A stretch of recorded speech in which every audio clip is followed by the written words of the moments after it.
Check. Test mic 1, 2, 3. Sound. Test mic 1, 2. Good morning, good morning. Test mic 1, 2. Good morning, sound check. Okay, isang magandang umaga po sa ating lahat mga kabalen. And welcome sa CLTV 36 news stream. Ayan. Nihintay lang ho natin yung 10:15 bago ho yung ating opisyal na pagsisimula dito sa ating programa dahil live ho tayong mapapanood sa telebisyon. Opo, nationwide yan. Mike, okay ba yung aking audio? Okay ba yung bed? Paki-comment naman kung ako'y iyong naririnig na. Ayan, baka chika ng chika si Kuyang Justin. Wala palang nakakarinig sa kanya. Ayan. Opo, kumusta ho kayo? Malamig ho ang panahon ngayon.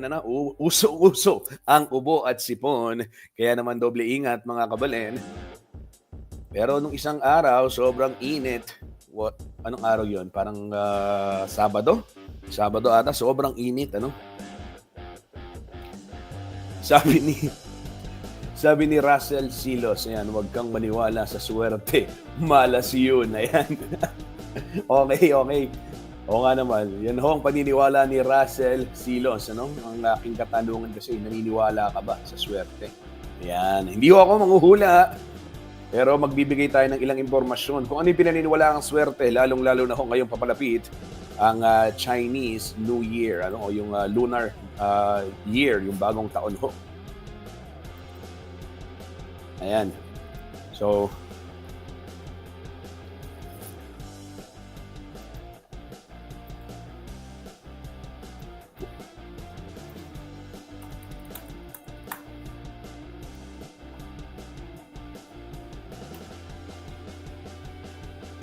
Isang magandang umaga po mga kabalen. Ayan, on air na ho tayo sa telebisyon. Napapanood tayo live sa Television Signal Channel 115 at dito po sa Central Luzon sa ating 38 cable partners at maging sa Free TV Channel 36 kabalen. At digital na po ang CLTV 36 at kailangan na kayo po ay mag-scan.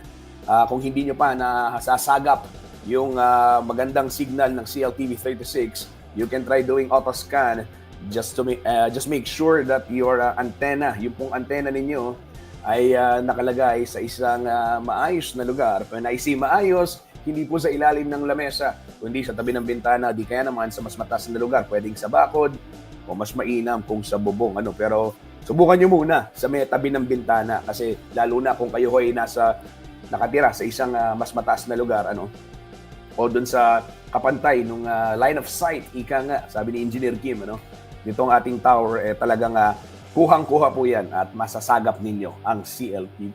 Tama ba? Sagap? King Kapampangan kasi luwa yung buris sabihin ni sagap eh. Yung mga Tagalog, tama ba yung sagap na ginamit kong term? O tama ba yun? Masasagap. Nalilito na ako. Okay. Nakakalito na pala. Sagap kasi King Kapampangan na liway. Okay, basta yun, makukuha ho ninyo yung channel. At yun ho, mga kabalen. Ayan. Kumusta ho kayo? At ngayon po ay araw ng Lunes, January 27. Time check muna tayo, 10:16 ng umaga.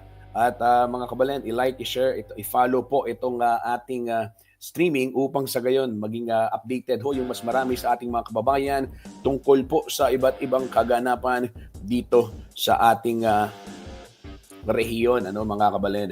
At ito po, ano nga ba yung mga latest na binabantayan? Kanina nagkaroon ho ng live o ng press conference, naka-live ho yan sa CLTV, yung press con ng kaganapan 2025. Ito po yung Cityhood Anniversary Celebration ng San Fernando, Pampanga. Mamaya balikan natin yung highlights upang malaman natin ano na ba yung mga aktibidades na dapat kong abangan ng ating mga kabalen. Ayan, Mike, okay lang ba yung aking bed music? Paki-type na lang o paki-chat na lang kung mahina, malakas, kailangang i-adjust yung aking bed music. Ayan, maraming salamat. Sige po, mga kabalen, tuloy-tuloy ang ating balitaan. At sa oras na ito, ayan, bigyang daan muna natin itong traffic update mula po sa NLEX Corporation. Yung mga magbabiyahe, huwag kalimutang blow bagets. Oo. I-check ho natin ang ating sasakyan at ating mga sarili upang sa gayon ay maiwasan ho natin yung aberya sa kalsada. Sige po, sa oras na ito, araw ng Lunes, marami pa rin ang paluwas ng Metro Manila para ho magbalik trabaho o kaya din naman balik sa eskwela. Naalala ko tuloy nung kapanahunan ko. Hindi ko nababanggitin kung ilang taon nang nakalilipas.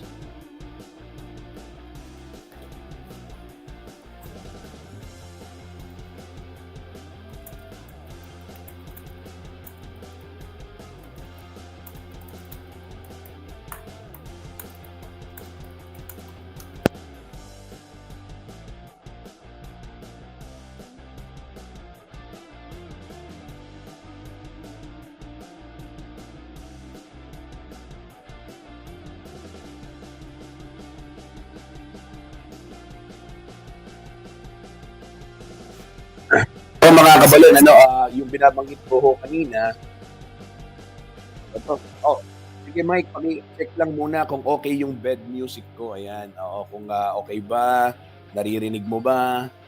Oo. Ito, yan. Sige mga kabalan, silipin ho natin. Ito, sabi ko nga, marami ho yung mga paluwas ngayong araw ho ng Lunes, lalong-lalo na yung mga nag-aaral. Iba-iba yung schedule sa school. At ito ho, at kung etong ating sasabihin, mga kabalan, ito hong, yan, nalito na ako. Meron nang mga nagchat-chat. Okay, yan, nalito na ako, Mike. Ayan. Ganito, Mike. Okay, sige, sabi ko, ito, sige, balikan natin ang traffic situation muna. Restart muna natin yung thoughts ni Kuyang Justin. Nalito, Mike. Pasensya na. At ako ho ang nag-ooperate nitong stream.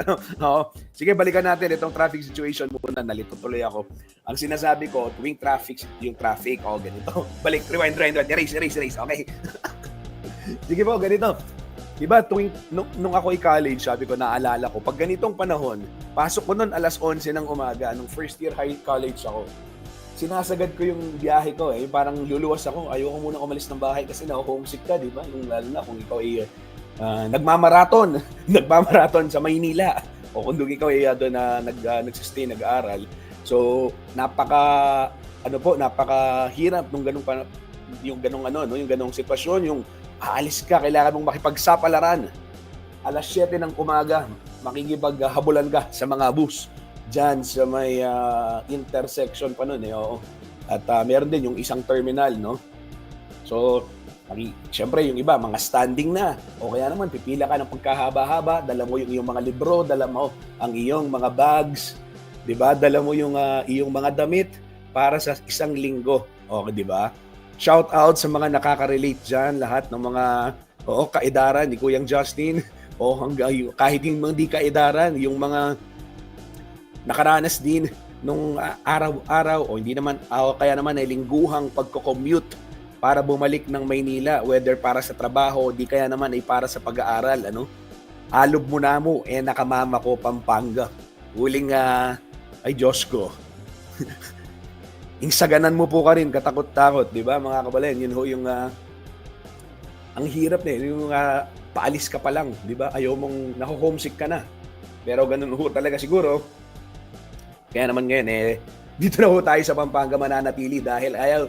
At sana naman, sana naman hindi po umabot din yung bigat ng trapiko, yung hindi maging kasing lala ng traffic sa Metro Manila, yung traffic situation natin dito ho sa ating lalawigan, lalong-lalo na ho doon sa ating mga key areas kung tawagin, mga kabalen, dahil napakahirap po, yung maglalakbay, ilang kilometro lang yung pupuntahan. Opo, ang nangyayari pagkatagal-tagal na rin ang biyahe dahil po sa trapiko. Kaya plano ng mga eksperto, planuhing mabuti payo ng mga eksperto, planuhing mabuti yung pagbiyahe ninyo, lalo na para ho makaiwas. Pero syempre, ang solusyon talaga dyan ay syempre yung maayos na mass transport system. Ako, personally, dahil sa mga based on observation at doon sa mga napuntahan nating lugar, nakita natin kung maganda yung tren, maganda yung subway, At yung ibang mga city buses, mga transport system, mass transportation, konti lang ho yung kailangang magdala ng kotse. 'Di ba? Kung komportable, may sistema, maayos, maganda ang terminal, babagong ang CR, 'di ba? Merong aircon ang yung tren, malinis, may sapat na bilang dumarating sa wastong oras, 'di ba? Pilipinas, kailan kaya? Pilipinas, kailan kaya? Yan ho matagal na nating hinihintay dahil yung ating mga kalapit na bansa dito ho sa Southeast Asia ganyan na halos yung sitwasyon ano. Tapos pwedeng kung nasa kalsada ka dahil konti yung sasakyan, mas marami ho yung pwedeng magbisikleta at maglakad. Di mas walkable yung city ngayon, di ba? So kung hindi mo kaya maglakad, mag-trend ka, di ba? So yung magkokotse na lang talaga, yung pinakakailangan na lang. O di ba? Yun ho yung nakikitang solusyon ng mga eksperto, ha? Yung isinusulong na mass transport system. Kaya ho ito, makikibalita tayo. Hayaan ho ninyo sa mga darating na araw, magbibigay ho kami ng update. O kaya maya-maya, sisikapin naming makausap yung Department of Transportation. Ano na yung update dito ho sa mga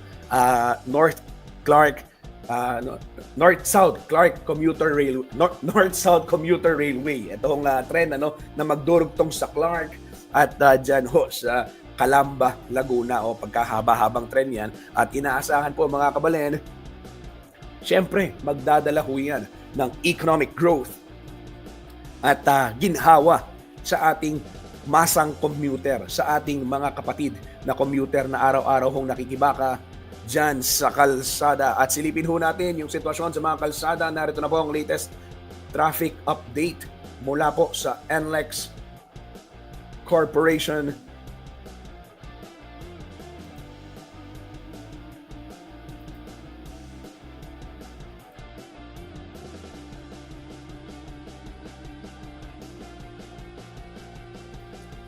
Yan ang kabalen ang inyong nakikita sa inyong screen etong dito muna tayo sa gawing itaas.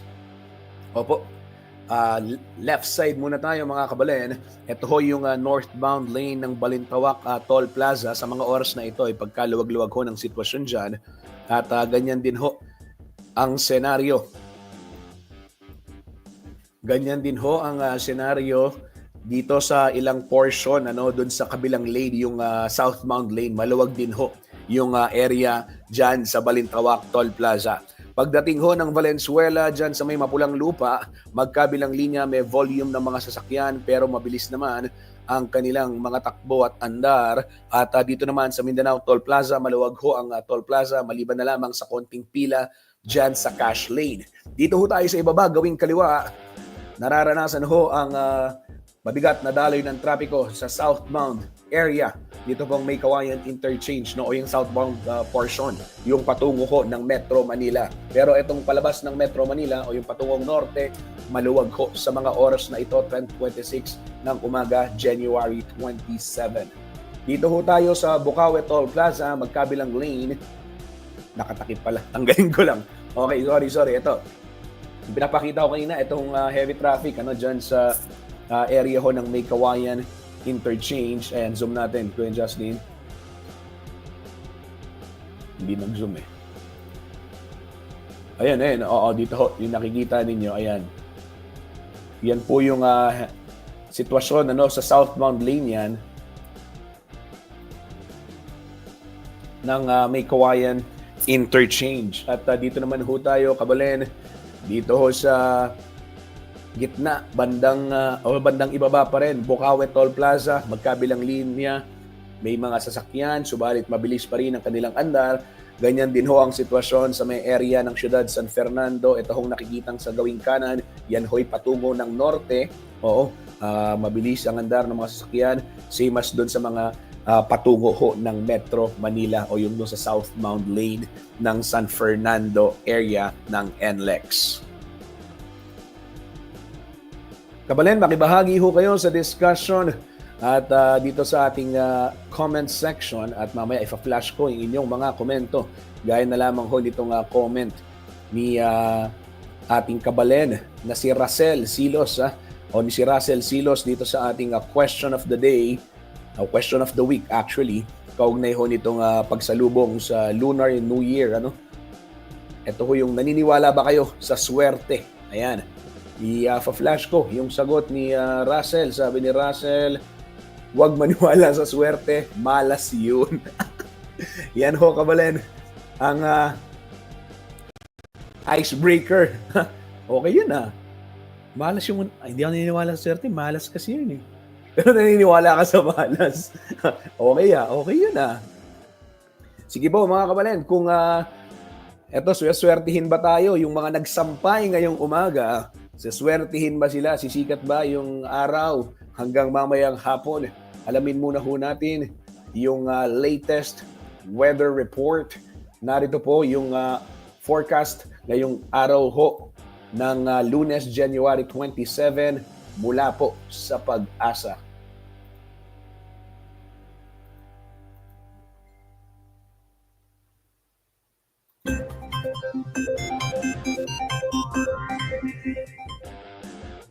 Magandang umaga po mula sa Pag-asa Weather Forecasting Center. Narito na lagay na ating panahon ngayong araw nga ng Lunes, January 27, 2025.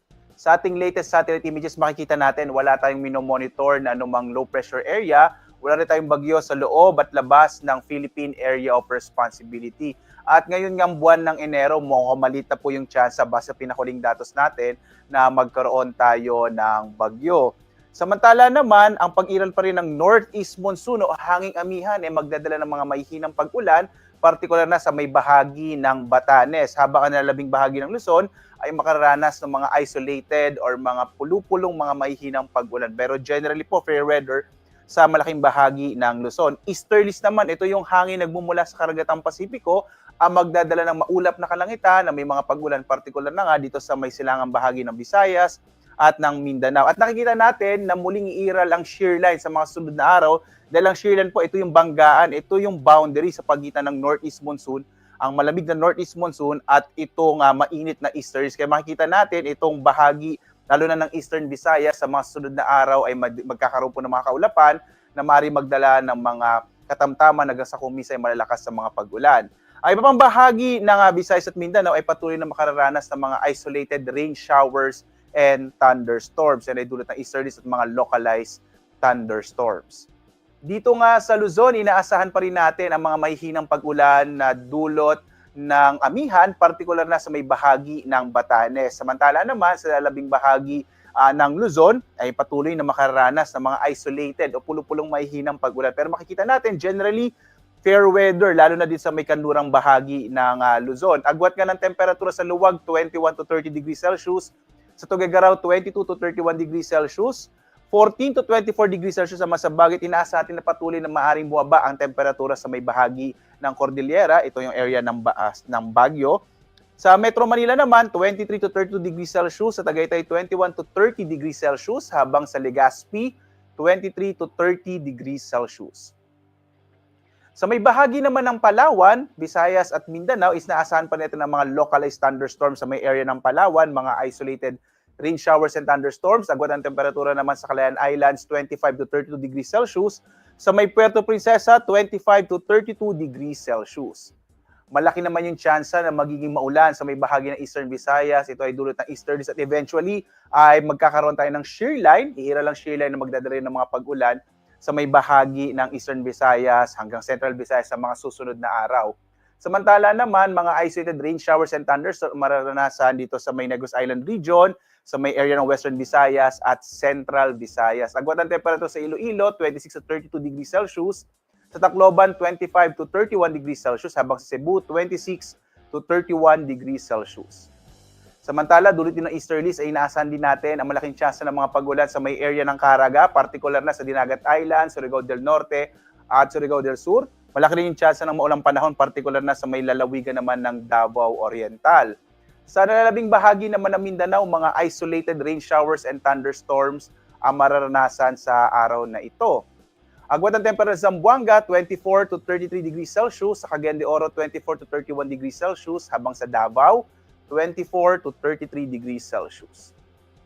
Samantala, may nakataas po tayong gale warning ngayon, partikular na sa may area ng Batanes at Babuyan Islands. Patuloy tayong nagbababala sa mga kababayan natin, lalong-lalo na sa mga maliit na sakyang pandagat na iwasan mo nang pumalaot sa may hilagang bahagi, mga hilagang baybayin ng Hilaga Luzon, Dahil magiging maalon yung karagatan, ito ay dulot ng northeast monsoon o hanging amihan na maaaring magpatuloy hanggang sa mga susunod na araw. Samantala, ang araw natin ay sisikat mamayang 6:25 na umaga at lulubog, ganap na 5:53 ng gabi. At sundan pa rin po tayo sa ating iba't ibang mga social media platforms sa X, Facebook, YouTube at sa ating website pag-asa.doc.gov.ph para sa iba't ibang mga impormasyon na may kinalaman sa ating klima at panahon.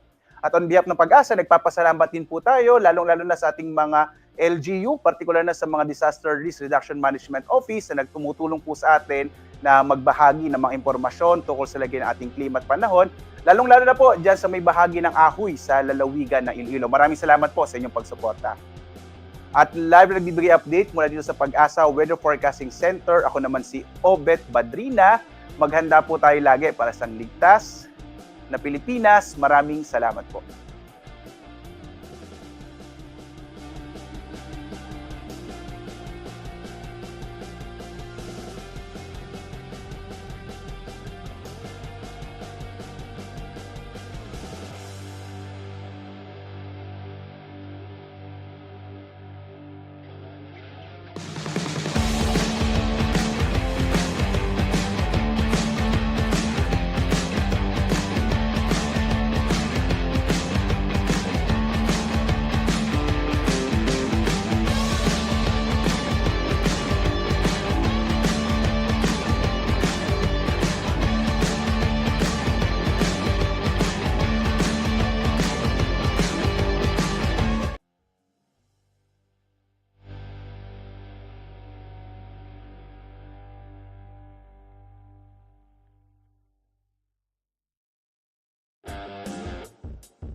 Nagbabalik po ang CLTV 36 news stream. Ito ho mga kabalen, sa darating hong January 29, ito ho yung ating Chinese New Year, ano? At holiday po ito. So ano nga ba yung payrolls yan inaabangan ng ating mga, syempre, mga kababayan? Dahil doble bayad ba? Alamin natin, ano ba yung payrolls, ano? Sa January 29, narito po ang ulat ni Liana Canilao.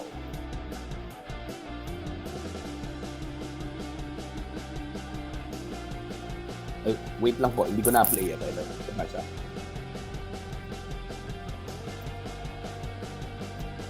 Kuhey Pachoy! Sa magsalubong sa Chinese New Year na nakasunod sa lunar calendar, hindi lamang ang mga Chino at kapatid nating Chinoy ang nagseselebra. Maging tayong mga Pinoy ay nakikisaya at naniniwala sa iba't ibang pampaswerte at tradisyon. Ngunit mga kabalen, lalo na sa mga manggagawa, kahit wala pa po kayong nabibiling Lucky Charm ay nandito na ang good news. Isang special non-working day on January 29 dahil sa Chinese New Year. Kasunod nito, inilabas ng Department of Labor and Employment o DOLE ang Labor Advisory No. 1 Series of 2025 na ukol sa pasahod para sa araw na ito. Applicable ang no work, no pay principle, maliban na lamang kung mayroong polisiya ang kumpanya o practice, o di kaya na may mayroong collective bargaining agreement sa pasahod sa isang special day. Para naman sa trabahong ginawa sa special day, mayroong karagdagang 30% sa basic wage ng empleyado.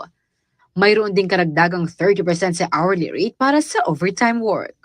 Para naman sa mga empleyadong nagtrabaho sa araw ng kanilang pahinga, i-multiply ang kanilang basic wage sa 150%. At para sa mga empleyadong nagtrabaho ng overtime sa araw ng kanilang pahinga, i-multiply ang hourly rate ng basic wage sa 150%, pagkatapos ay sa 130%, at sa bilang ng oras na kanilang tinrabaho. Liana Kalilaw, CLTV 36 News.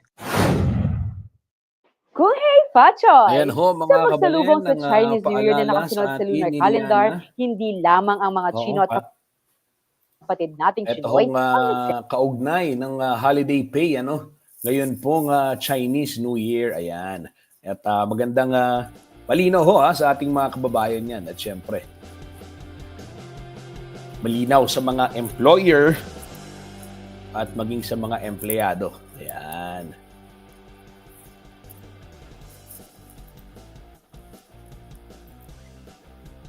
Sa oras na ito, mga kabalen, ano, ito pakita ko yung isa pang balita over the weekend.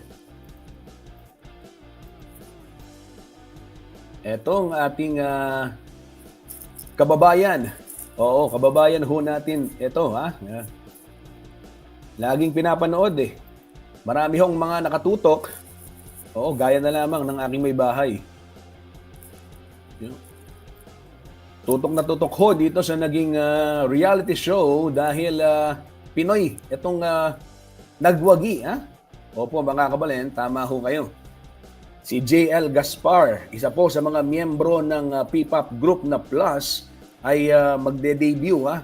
Kasama ho yung AHOF o yung All-Time Hall of Famer. Ito po ay nakumpirma matapos yung kanyang team Rhythm na nanalo ho ng first place sa grand finale ng Universe League kung saan nakakuha siya ng 3 million global online votes. At kabilang din sa boy group na AHOF, ito pong mga trainees na Steven, Zhang Suaibo, Park Ju-won, Se Jongwoo, Chien, Daisuke, Chawungki at Park Han. Si JL po is the sole three pick of each of the three team mentors at kilala bilang ace at all-rounder. Ayan, yan ho'y balita update sa atin, hatid ng ating P-pop resident reporter Jonathan Acordon. Ayan, maraming salamat Jonathan sa iyong update o itong kay JL. Sabi nila taga Mandaluyong siya pero may mga information na lumalabas na Kapampangan ata siya, so kailangan nating ma-confirm or po makikikaita mo muli. Okay, walang kilala yung Kapampangan niya. Yan ho, mga kabalen, ha? Pero meron eh.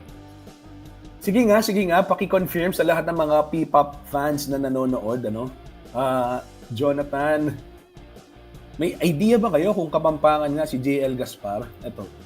Kasi meron na ako nakikita eh, meron ako nababasa, na parang di ko alam, di ako sure kung Mexico. Paki-confirm naman sa mga P-pop fans, yung mga nakikinig ko sa akin.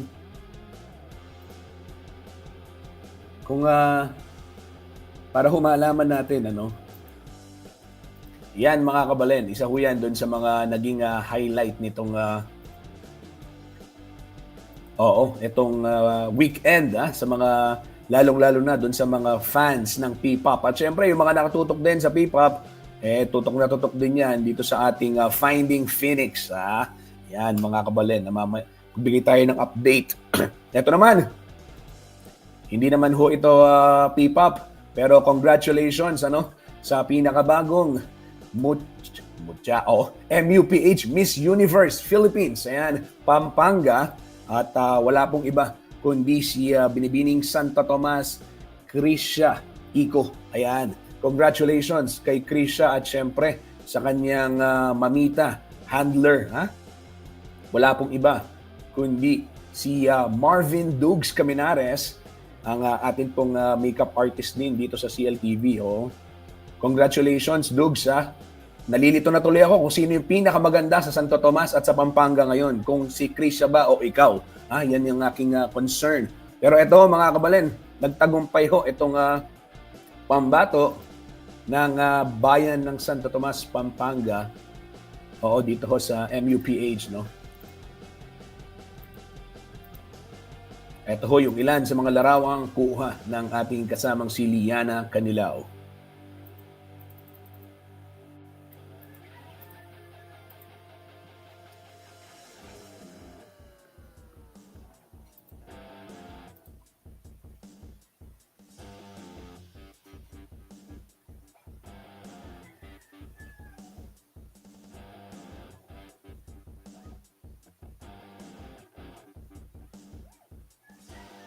Ito ho mga kabalen, at ibang balita naman tayo.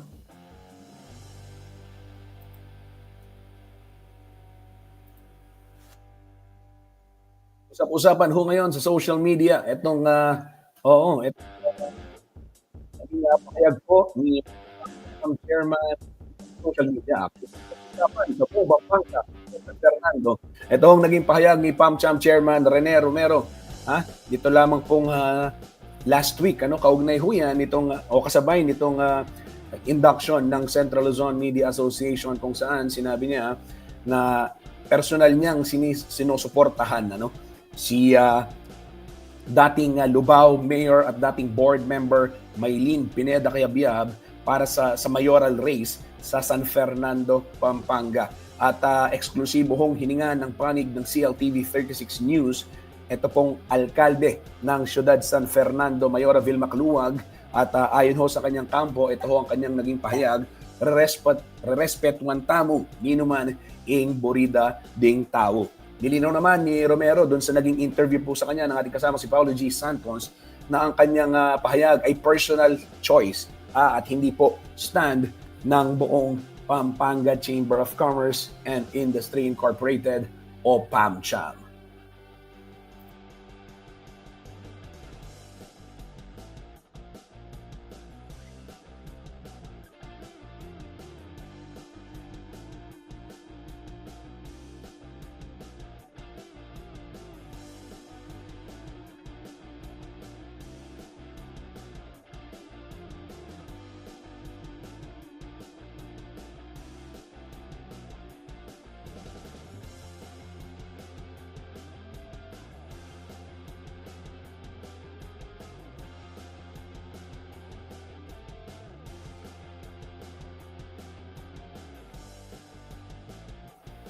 Ito ho yung panoorin natin yung naging pahayag at yung interview po ng CLTV 36 kay Ginoong Romero at kay dating Lubao Mayor at dating board member Maylene Pineda Cayabyab. Ito nga kaugnay nitong pahayag ni Mr. Romero na siya ang sinusuportahan. Narito po yung para may context tayo.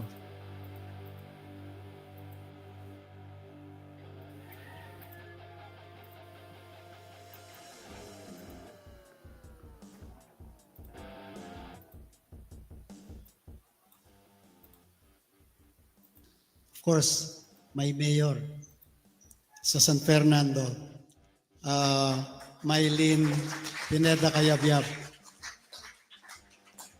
Mababalita na po yan.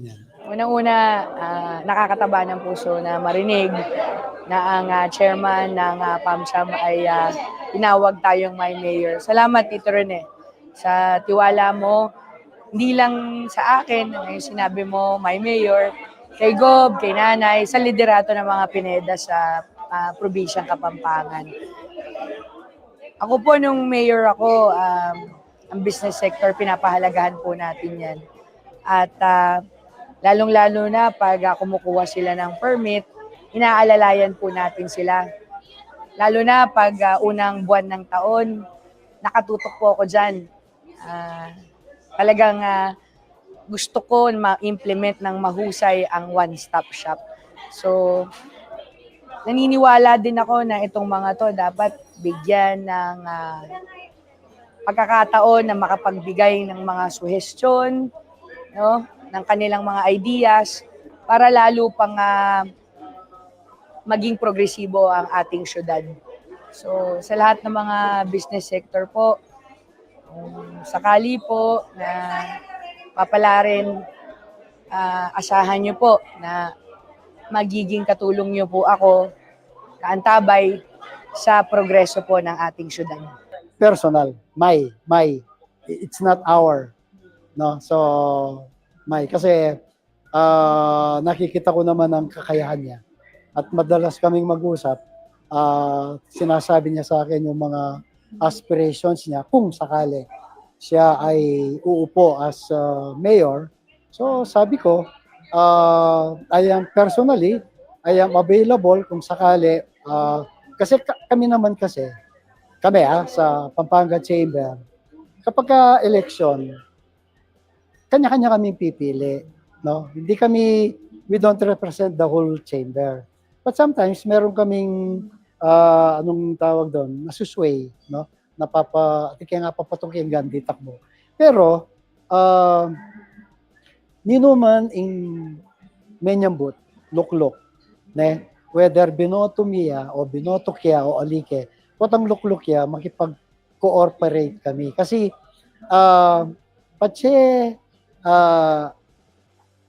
migkulang itang kayang kaalaman kitang kaya katamong burikem business sector, alwa naman yung sisyan tamo Yung sisyan tamo yung sarili mi as businessman, kasi may kuang apa yabe karetang buri ng gawan ning makaluklok a mayor.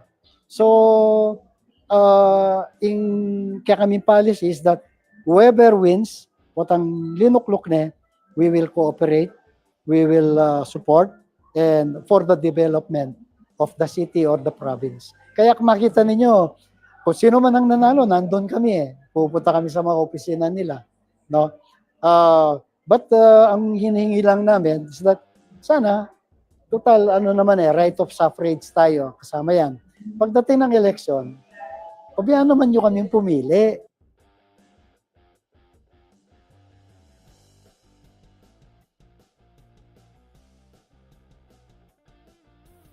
Yan ho mga kabalen ang pahayag ng chairman ng Pampanga Chamber of Commerce na si Ginoong Rene Romero kaugnay ng kanyang personal pagsuporta. Linawin lang ho natin, sinabi rin ho ni Mr. Romero, sabi niya, not our. So sa kanya ho daw yun, personal niyang pagpili ng susuportahang alkalde. At yung pinakita ko kanina, ayun, nagsalita rin po, nagkaroon din ng pahayag, nagpapasalamat si dating Lubao Mayor, dating board member Maylin Pineda Cayabyab at nangakong kung siya'y papalarin maging alkalde ngayon ng San Fernando ay siya po itutulong at makikipag-ugnayan sa sektor pagnenegosyo upang sa gayon ay lalo umanong mapalago ang ekonomiya ng hindi lamang ng syudad kundi ng buong lalawigan dahil siyempre ho yan ang ating capital kabisera ho yan ng Pampanga. Sige po, alamin naman ho natin ano ba yung mga petsa na dapat tandaan kaugnay po ng halalan dahil nga sabi nga ho ni Ginoong Romero panahon para mamili at karapatan daw ng bawat isa sa atin. Totoo ho yan. Kaya naman, makialam tayo. Hindi lang natin karapatan ng pagboto. Responsibilidad din natin ito bilang miyembro po ng demokrasya. Responsibilidad ho natin ito bilang miyembro ng lipunan. At hindi rin ho natatapos ang ating responsibilidad sa pagboto, kundi maging sa pagbabantay ng ating mga iluluklok sa pwesto. Kaya naman ho, alamin natin ano ba yung mga petsa na dapat tandaan kaugnay ho ng papalapit na 2025 midterm elections. Narito po ang ulat ni Liana Canilao. Kabalen, 4 na buwan na lamang at tayo ay muli na namang pipili ng mga kandidato na ating iuupo sa iba't ibang posisyon sa gobyerno. Magaganap ang national and local elections sa May 12, 2025. Tayo ay maghahalal ng senador, gobernador, vice-gobernador, kongresista at board members. Gayon din ng alkalde, vice-alkalde at mga konsehal. Ngunit bago ang araw ng pagboto, alamin muna natin ang iba't ibang importanteng araw ngayong election period. Opisyal na nagsimula ang election period noong January 12 at ito ay magtatapos naman sa June 11. Kasabay nito ang pinaigting na implementasyon ng gun ban. February 11 to May 10. Ito ang itinalagang campaign period ng Commission on Elections o COMELEC para sa mga senatorial candidates, gayon din sa party list groups. Nakatakda naman ang pangangampanya ng mga kandidato para sa mga miyembro ng Kamara, parliamentary, provincial, city at municipal officials sa March 28 hanggang May 10. Pansamantala namang hihinto ang pangangampanya sa April 17 at 18 para sa Huwebes at Biyernes Santo. Maggaganap naman ang pagboto ng mga overseas voters sa April 13 to May 12. At sa gabi bago ang election day o sa May 11, bawal na ang pangangampanya. Gayun din ang pagbili at pag-inom ng alak dahil ipatutupad ang liquor ban. Sa araw ng halalan, May 12, iiral din ng pulisya sa no campaigning at liquor ban. Magsisimula naman sa May 13 at magtatapos sa May 19 ang canvassing of results at proklamasyon ng mga nanalo. At sa June 11 ang huling araw para sa pagsumite ng Statements of Contributions and Expenditures o SOSE.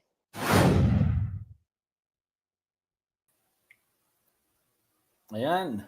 Maraming salamat, Liana Canilao, para dyan sa iyong update.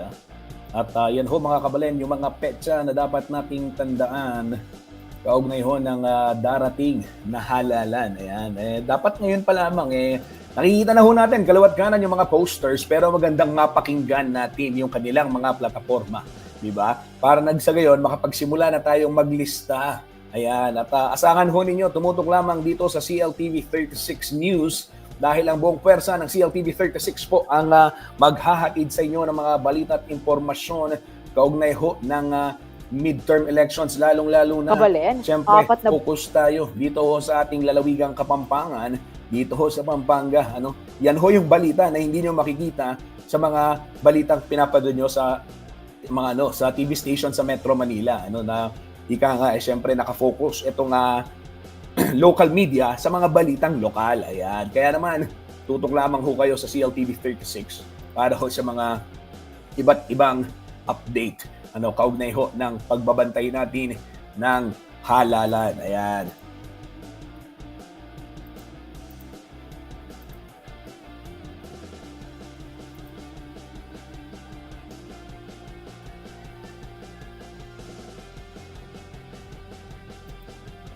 Eto ho, kabalen, nung kaugnay na rin ang ating pagpili ng mga ihahalal, alam nyo, kailangan talaga masuri natin yung ating mga pipiliin at huwag tayong makapagluklok ng mga maling tao dahil kung magkakataon, ubos yung bulsa, ubos yung kaban ng ating bayan dahil sa korupsyon.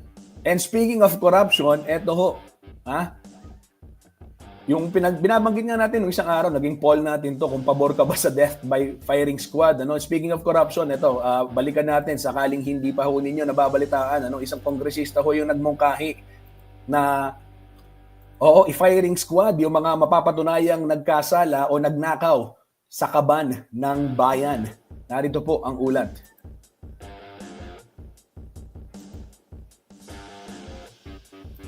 Sa dito na applicable ang House Bill sa sinumang isang House Bill na nagpapanukalang ibalik ang death penalty by firing squad para sa public officials na sangkot sa korupsyon ang inihain sa House of Representatives. Ito ang House Bill 11211 o ang Death Penalty for Corruption Act na pinropose si Zamboanga Representative Kaimer Aidan Olaso. Nakasaad dito na applicable ang House Bill sa sinumang elected o appointed na opisyal sa executive, legislative at judicial branches mula sa presidente hanggang sa pinakamababang posisyon sa barangay. Damay din dito ang mga nanunungkulan sa AFP, PNP, constitutional commissions at government-owned and controlled corporations. Paparusahan ng death penalty sa pamamagitan ng firing squad ang mga pampublikong opisyal na hahatulan ng sandigang bayan ng kasong graft and corruption, malversation of public funds at plunder. Ngunit dapat munang pagtibayin ng Korte Suprema ang conviction. Kailangan ding dumaan ito sa mandatory review process, alinsunod sa konstitusyon at ibang kaugnay na batas at ginawa na ng akusado ang lahat ng posibleng legal remedy. Ito ay upang masiguro na nananatili ang fundamental rights ng inaakusahan at ipapataw lamang ang death penalty sa mga kasong napatunayang guilty ang public official. Sa explanatory note ni Olaso, tinuturing nito ang korupsyon bilang isa sa pinakamatinding banta sa social, economic at political development ng Pilipinas, kaya dapat umanong ibalik ang death penalty sa bansa. Angelica Cara, CLTV 36 News.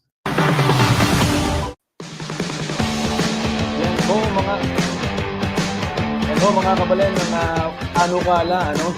Kaya kayo ho ba, isang ayon ba dyan sa proposal sa Kamara? Ha? Kung kayo po isang ayon, pwede ho kayong magkomento dito sa ating streaming upang sa gayon mga kabalen, mapag-usapan din natin, matalakay din natin yan. 10:58 na po ng umaga. Ako po ay magpapaalam na. Pero ito, natuloy-tuloy ho ang ating balitan dito sa ating Facebook page. At syempre, kung may mga comments dito, babasahin pa rin ho natin kahit mamaya o kaya naman sa ating programa bukas. Muli po, maraming salamat sa pagtutok sa Newsstream.